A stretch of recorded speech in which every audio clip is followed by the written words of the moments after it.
Hello everyone and welcome back.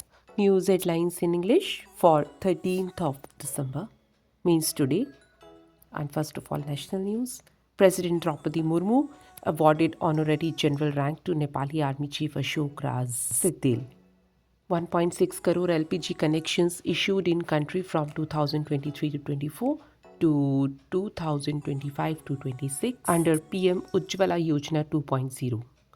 Power Ministry implemented phased plan for 5 lakh megawatt renewable energy integration.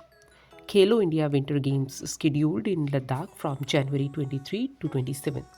PM Modi praised Jal Jeevan mission for empowering rural women. India to have its own space station by 2035 and an Indian will land on moon by 2040. Former President Ramnath Kovind said, "One nation, one election will boost country's GDP by 1 to 1.5%. Now some international news.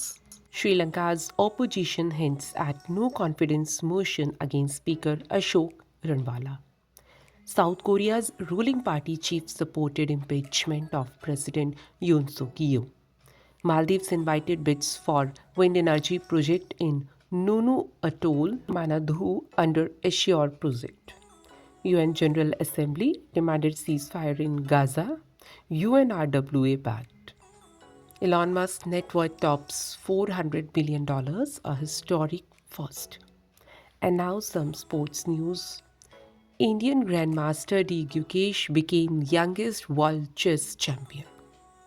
Saudi Arabia to host 2034 Men's Football World Cup FIFA.